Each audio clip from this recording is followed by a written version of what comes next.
Kentucky played Tennessee in football, and you're never going to believe what happened.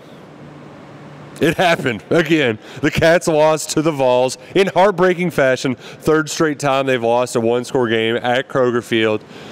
Oddly enough, I don't feel as bad about some of them as this one as the other ones, and I also don't feel as bad as I did after the Missouri loss when we were here at almost the exact same spot talking about it. Maybe because the Wildcats learned how to pass tonight, but they forgot how to tackle. That's also an important part of the game, Luckett. You have to tackle, you have to wrap up, and Joe Milton decided, this freaking guy? 3 incomplete passes? Are you kidding me? Where's this coming from? There's a lot of emotions after a Kentucky-Tennessee game, but the moral of the story is whenever these two teams play, if there's a 50-50 chance, it's going to go Tennessee's way. Every single freaking time, whether it's a stupid catch at the sideline, fourth down, another fourth down, even a doink, Luckett. How the hell did that go in? That defied physics to me. I'm not sure how that ball went in, how that ball split the pipes.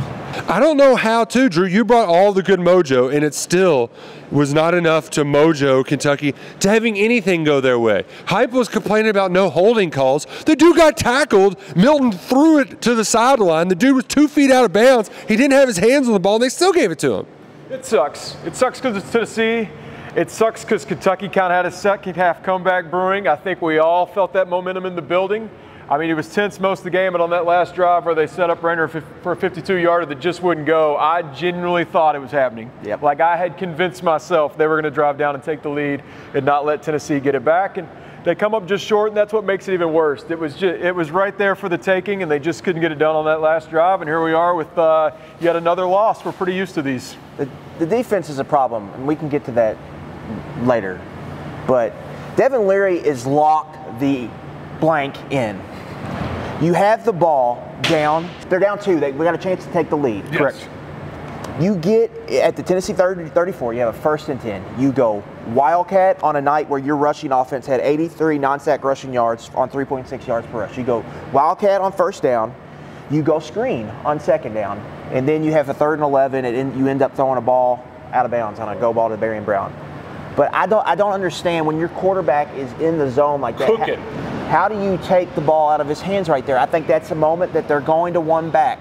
I think it reminded me of Benny Snell, like getting all the way down there against Georgia in 2016, and then it's just like, but it didn't go all the way. Like they were doing everything the right way, and then they go Wildcat with Ray Davis. You have 2 possessions in the second half in that game. You're down 6 in the 3rd quarter. You get a sack down there on Eli Cox, and you get 15 to get it to 4th and 6 manageable. It would have been a 51, 52-yard field goal. Yep. You decide to go for it, which I think is the right call right there. And I think what happened is they doubled Berrien Brown in the slot. You had one-on-one with Demi-Samuel Carngbay. He just took a chance there. So that one's easier to swallow. Because your only sack of the night, it just comes at a bad time. Eli Cox just can't get out to the edge pressure in enough time. But that one you can live with. But at the end, like Drew said, I mean, I just said at the start of the 4th quarter on the message board during our game thread, I said the vibes have turned. Like this is coming the right way. Like they're not stopping this guy. Like I think everybody in the building knew if Leary's dropped back the pass, that probably something really good was going to happen for Kentucky. And you kind of took him out of the game right there, and you never got the ball back down 1 possession the rest of the football game.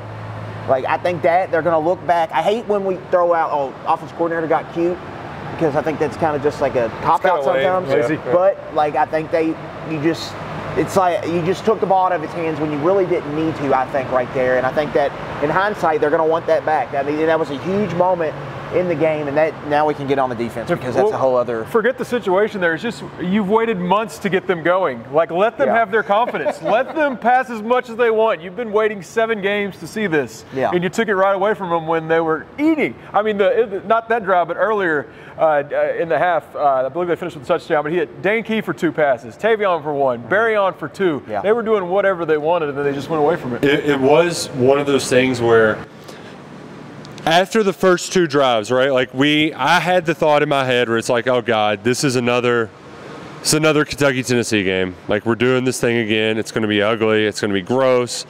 I don't even know what I'm going to have to say about this game. They went 3 and out, 4 and out to start the game. It was a disaster. Tennessee scored on the 5th play like they always do with Josh Heupel. But it felt like a lot of the stuff that fans were going to quit on the season with, they showed, right? The penalties, aside from those 2 false starts that Kentucky got over and ended up getting the first down with, I don't really remember any penalties. So they showed some discipline. They showed a counterpunch, and they figured out how to throw and catch. It's incredible. When you can throw and catch the football, good things happen. So I get a sense of, okay, this thing is going in the right direction, but like so many times this year with this Kentucky football team, just when you think you know something about this team, then the other part that you thought you knew just completely forgets. Kentucky forgot how to tackle, okay? They just didn't tackle. The play, the shovel pass where it's going to be 3rd and long, they just let him go, right? Walker missed. I don't know how he misses the tackle. Yeah. But that is a Kentucky-Tennessee play. There's 2 plays that are this series in a nutshell. The field goal that hits the post. Square. So it somehow climbs in, and then they're down. That was right after Kentucky kicked the field goal, right? Yeah, and they missed. So they're down 2. They're down. I think they're down 6 at that point because they got to get a stop there, I believe. Or either one, it doesn't matter. If you get the tackle, that's right. You're down 2. If you get the tackle there, like. You're getting the ball back. You're getting the ball back, and they're going and they're scoring. Like, yeah. Kentucky's winning the game. And they're going to He's sitting there wanting the ball back. Yeah. Get me on that field. And so that is disappointing. Just the defense in general, Nick. This is 3 years in a row. And I think last year that was a different Tennessee offense, and they were scoring on everyone. I think they caught some bad breaks in that game, mostly from their offense and special teams. But it's still bad. This is 3 years in a row. Like, Will Levis and Devin Leary in this series have thrown for like a combined 8 trillion yards in that stadium, and they've lost both of these games. Yeah. Like, what do you have to do to beat this team? I think tackling is a concern. Huge. Like, we need to talk about this Kentucky secondary. Yeah. Ty Bryant is out there playing 60-something snaps, Nick. They asked that kid the gray shirt. Yeah. He was at Douglas last year. They didn't want him here last year for whatever reason. So why is he out there playing? Like, that's no offense to Ty Bryant. That's a great story. He's going to be a really good player here, I think. What is going on in your roster building? I know you have a Jordan Lovett out. Why is that? You've got Jordan Robinson falling down on a goal ball. You cannot fall. You tackle the guy. You cannot fall down on the goal ball. You cannot give them a 40-yard touchdown. PI. You got to PI that if you get beat. You have that happening. Zion Childress is having a really rough season. Yeah. He's missing a ton of tackles, but it wasn't just him tonight. Secondary missing tackles. Andrew Phillips missing tackles. Yeah. It keeps happening. Like, the secondary is in rough shape. Like, we just need to acknowledge that, and that's, I think, when we start digging into the defensive problems, I think that's at the top of the list. I mean, we look at what has happened the last 3 weeks. Like, where have they gotten really exposed against Georgia, Missouri, Tennessee? It's all in the pass game. It's in the secondary. Yep. And the secondary's in bad shape, and that was supposed to, especially the safety position, that was supposed to be a position of strength.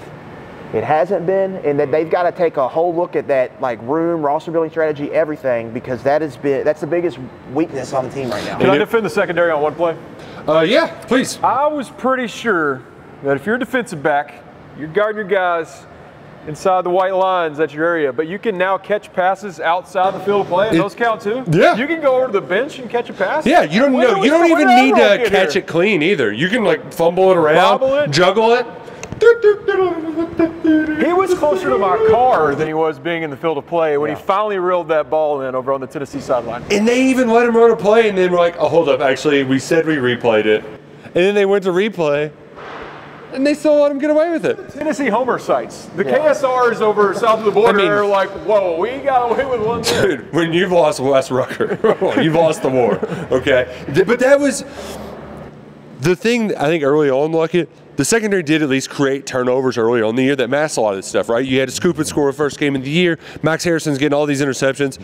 The Joe Milton catastrophic mistake never happened. It's the first time in his life that it hasn't happened. And now we're stuck here. Mark Stoops is 2-9 against this team. And to walk around this place before the game, I was disgusted. The smugness of those guys just walking around like, we're going to walk in here, we're going to kick your ass, and you can't do anything about it. And it made me sick. And you know what? They did it. They still did it. What the hell? Can we just beat this team? I know that Mark Stoops has done a lot of good things. This is his one really bad thing. The stupid stat about beating teams with a winning record and taking the next step and blah, blah. Just freaking beat Tennessee. Please, can we just stop losing to this stupid team with their stupid orange colors, and their stupid song, and their woo, woo, get their woo on out of here. And on that point, Kentucky, in their last 8 SEC home games, 2-6.